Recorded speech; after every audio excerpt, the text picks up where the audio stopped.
Alexander. Queridos irmãos encarnados e desencarnados, muita paz. Que Jesus, o Mestre, esteja com cada um de nós.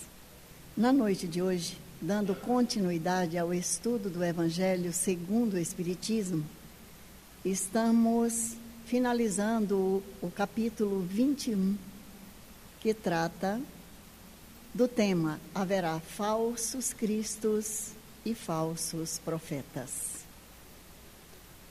E coube para nós na noite de hoje os falsos profetas da erraticidade.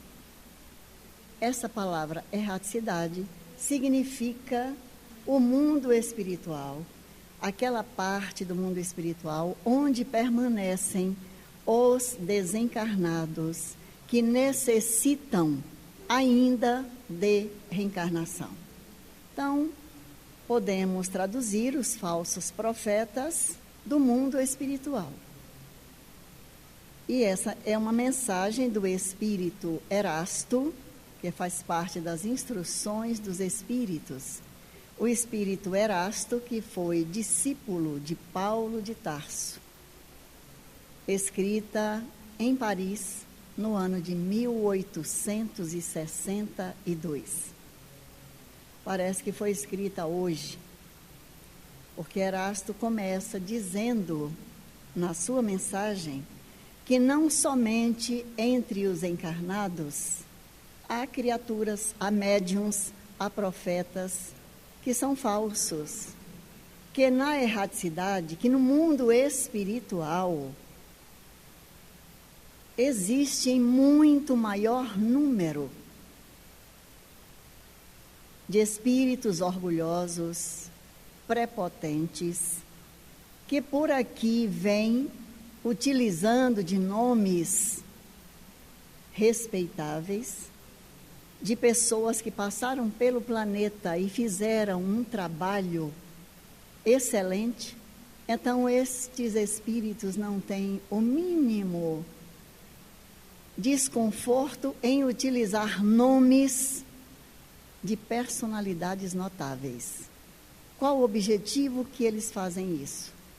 O mesmo que os encarnados fazem, para semear a discórdia, a desunião, a balbúrdia, a confusão e atrasar naturalmente o processo evolutivo da humanidade.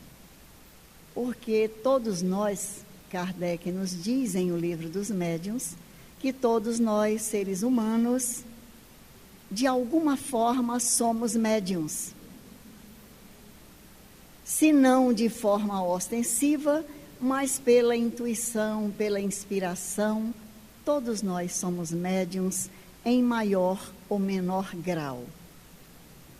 Então, meus amigos, profecia aqui, ou profetas, nós vamos estar substituindo pela palavra mediunidade.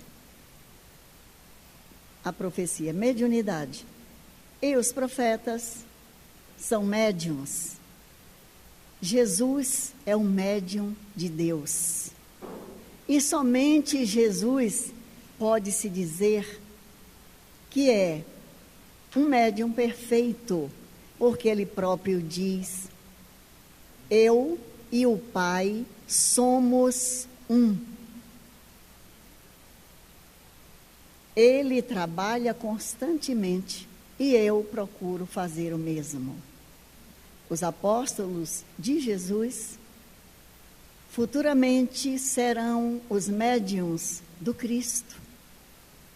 Só que àquela época, enquanto estavam todos juntos, nós conhecemos um pouco aí do Novo Testamento e vemos que não é fácil seguir os passos de Jesus.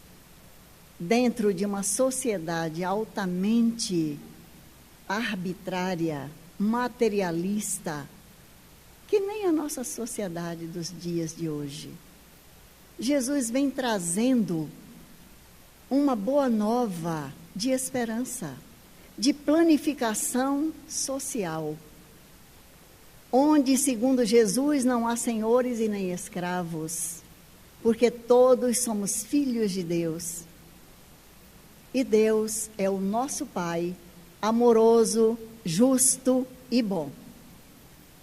Então já difere daquele Senhor dos exércitos, onde se estuda o Velho Testamento, onde está cravado ali o judaísmo, que Deus é o Senhor dos exércitos.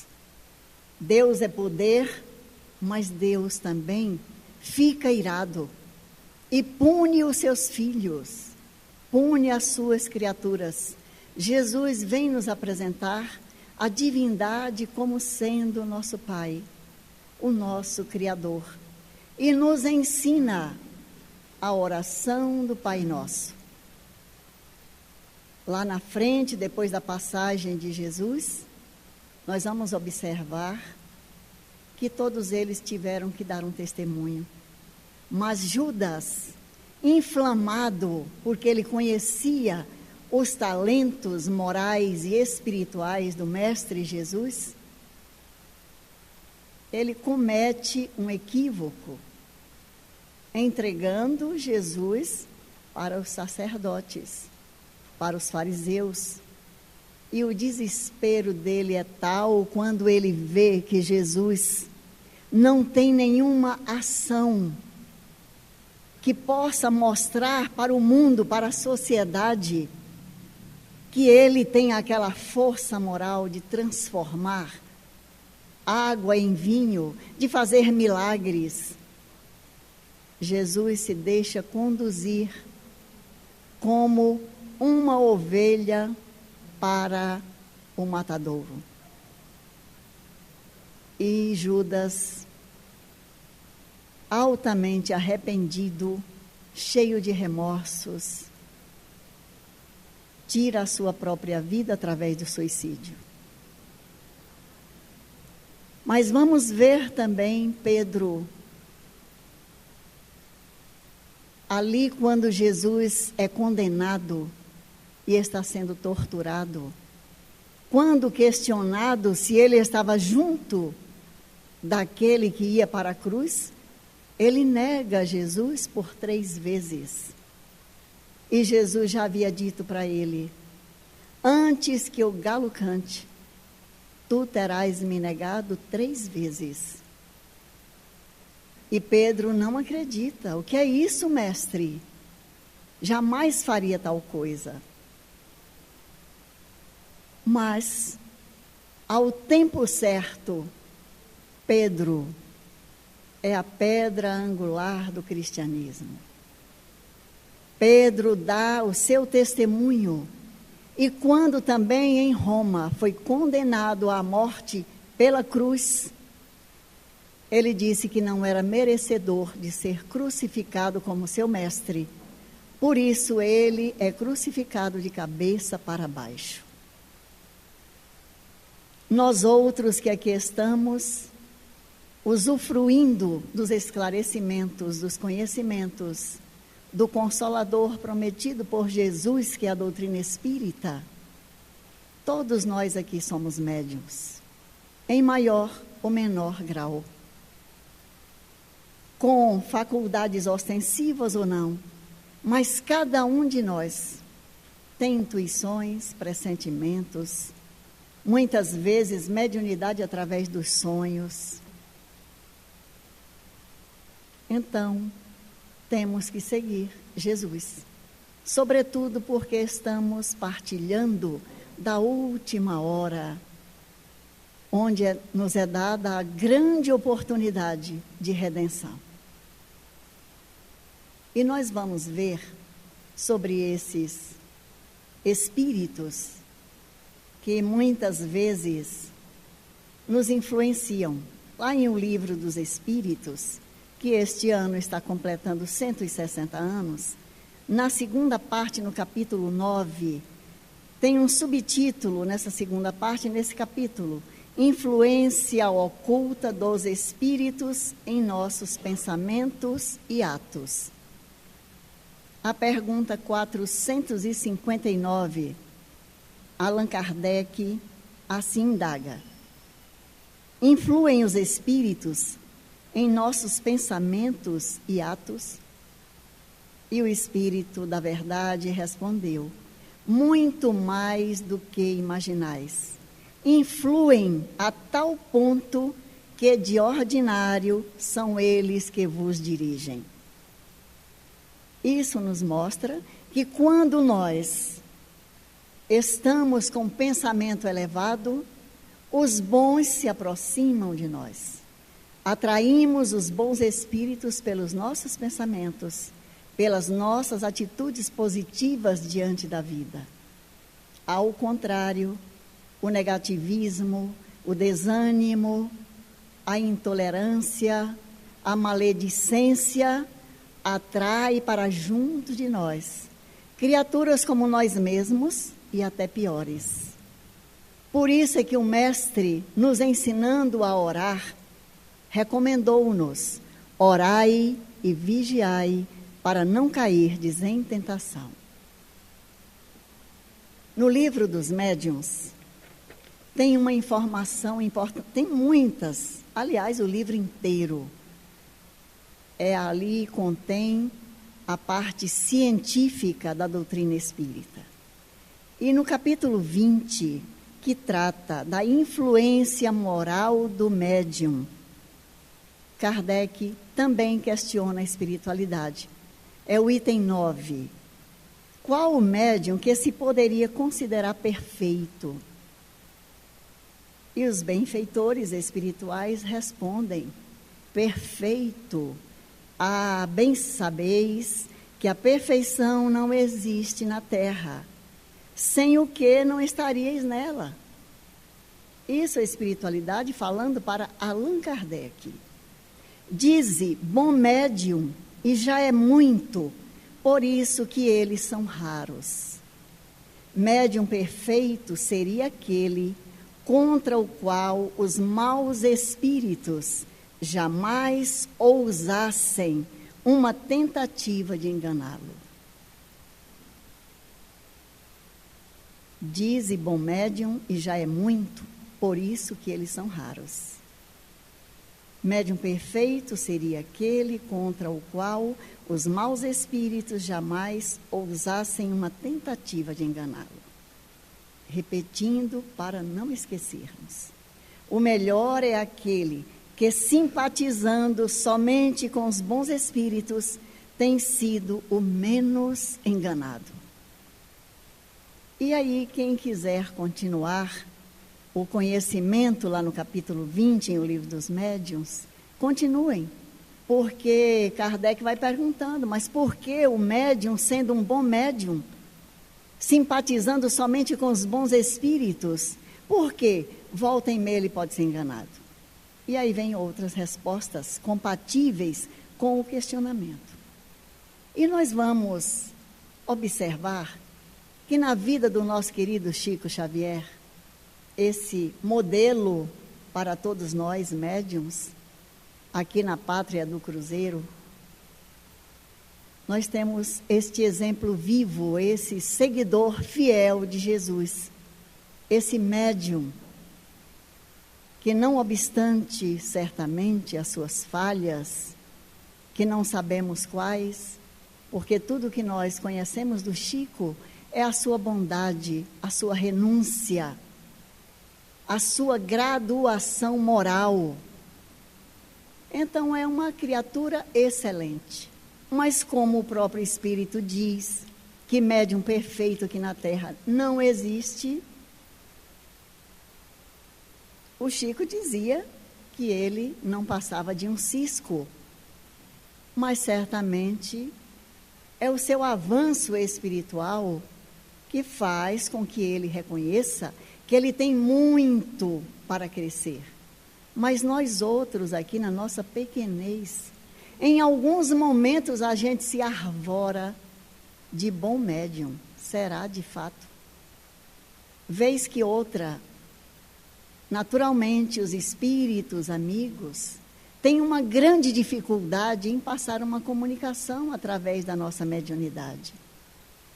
Porque quando o espírito é sofredor, é um irmão atrasado como nós próprios, não tem nenhum problema.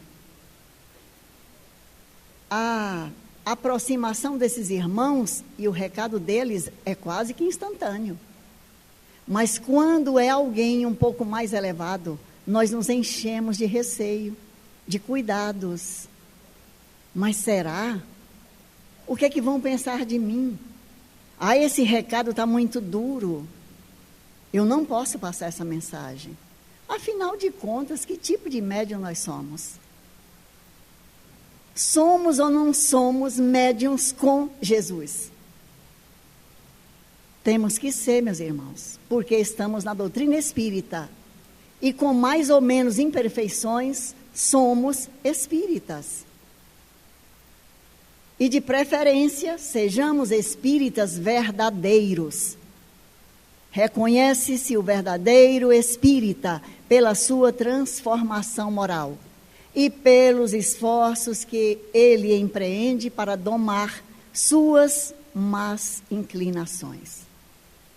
Então, o bom espírita não é aquele perfeito que não tem má inclinação. É aquele que está se trabalhando para domar, para administrar essas más tendências, transformando-as em atos, em atitudes nobres, assim como fez sempre o nosso querido Chico Xavier. É contado que certa feita, ao chegar do trabalho, quando ele entra na sua casa, alguns irmãos armam ali alguma coisa, o Chico escorrega e dá de cara no chão.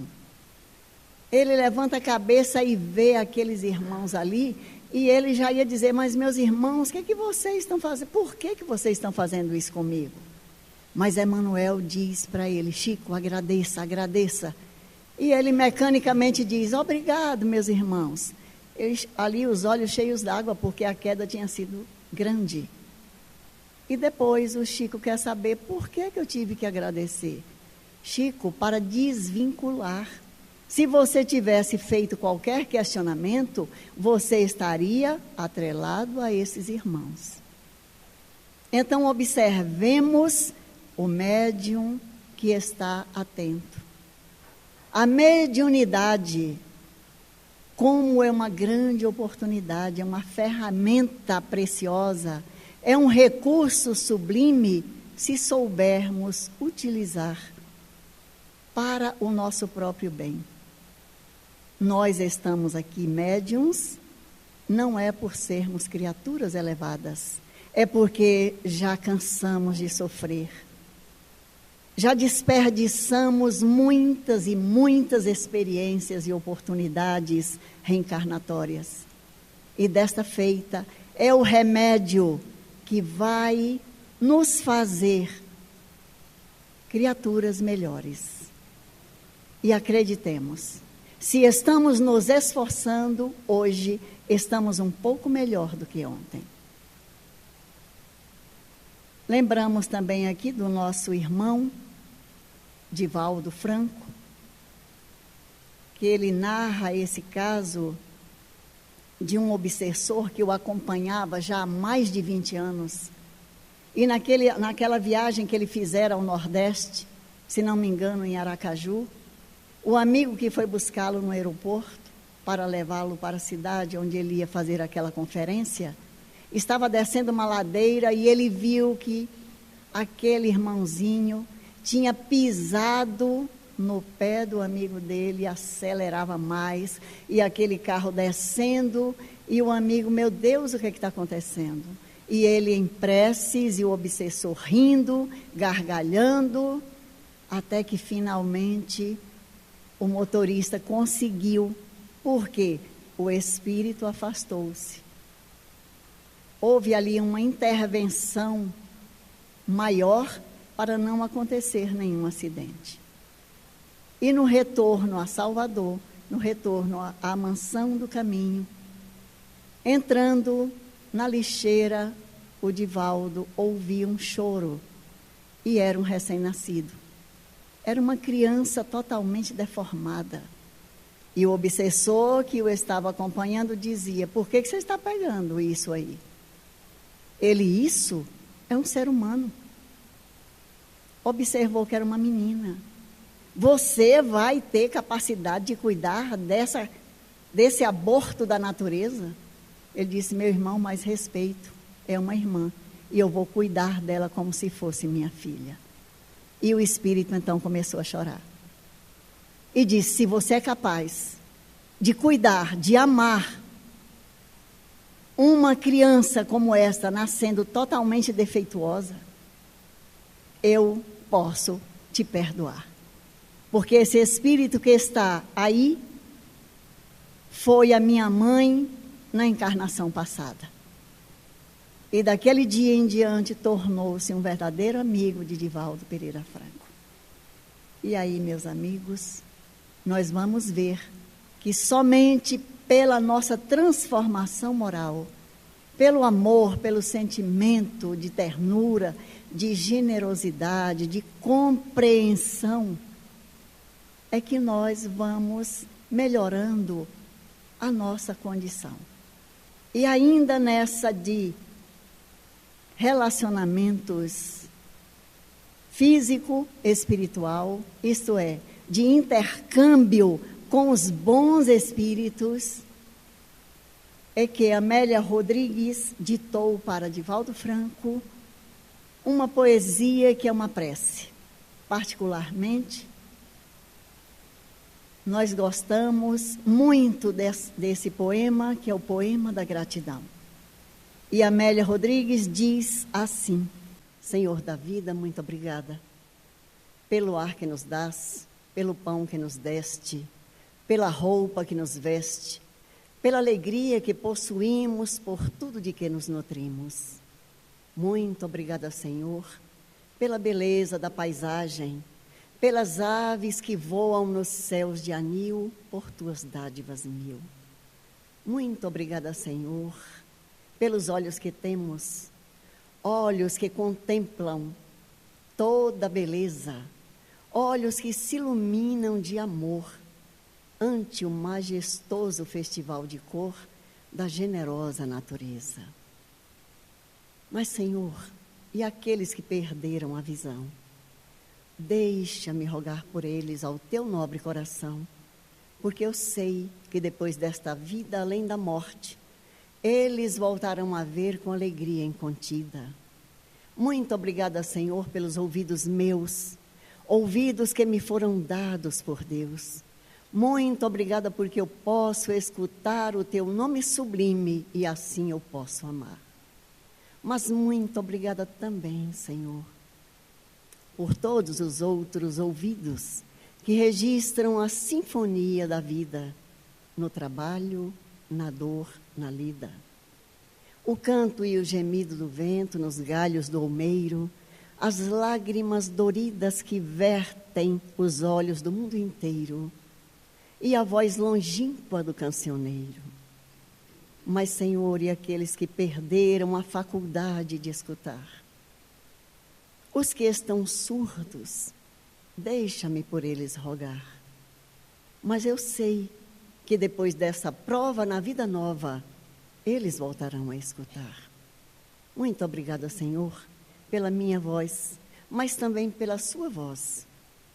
Pela voz que ilumina, pela voz que ensina, pela voz que esclarece, pela voz que agradece, pela voz que fala de amor.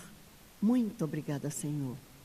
Recordo-me sofrendo daqueles que perderam o dom de falar e o teu nome não podem pronunciar. Os que vivem atormentados na afasia, que não falam à noite, nem cantam de dia. Mas eu rogo por eles, porque eu sei que mais tarde, no teu reino, eles voltarão a falar, a cantar. Muito obrigada, Senhor, por estas mãos que são minhas, alavancas da ação, do progresso, da redenção. Mas muito obrigada por todas as outras mãos, pelas mãos de adeuses, pelas mãos que acarinham, pelas mãos que elaboram as leis, pelas mãos que cicatrizam feridas, retificando as carnes sofridas, balsamizando as dores de muitas vidas. pelas mãos que ajudam os que sofrem, os que padecem, pelas mãos de trabalho, que aram, que semeiam, que colhem, pelas mãos que apertam mãos, pelas mãos de cirurgias, pelas mãos de psicografias, pelas mãos de poesia, pelas mãos de sinfonias, pelas mãos que brilham nestes traços, como estrelas sublimes fulgindo em meus braços, e pelos pés que me levam a marchar, ereta, firme a caminhar, pés da renúncia que seguem, humildes e nobres sem reclamar. Mas, Senhor, e aqueles que estão amputados, paralisados, aqueles que estão retidos na expiação por ilusões de outras encarnações, eu rogo por eles e posso afirmar que após a lida dolorosa da vida, hão de poder bailar e em transportes sublimes outros braços afagar. Porque eu sei, Senhor, eu sei que a Ti tudo é possível, mesmo aquilo que para o mundo pareça impossível. Muito obrigada por fim, Senhor, pelo meu lar, o recanto de paz, a mansão de glória, a escola de amor. Muito obrigada pelo lar que eu tenho e pelo amor que é meu. Mas se eu sequer nenhum lar tiver, nem um teto amigo para me confortar, nem um outro abrigo onde eu possa estar, se eu não possuir nada, senão as estradas e as estrelas dos céus, que me sirvam de leito, de repouso e o suave lençol, e ao meu lado ninguém existir, vivendo e chorando sozinha ao léu, mesmo assim, Senhor, mesmo assim eu direi e cantarei ainda, muito obrigada porque me deste a vida, alegre, jovial, por teu amor favorecida. Muito obrigada, Senhor, porque eu nasci, muito obrigada porque eu creio em Ti, e porque me socorres com amor, hoje e sempre. Muito obrigada, Senhor. Que o Senhor da vida, meus irmãos, nos abençoe a todos, abençoe cada irmão aqui presente, encarnado e desencarnado. Que Deus nos abençoe. Muita paz.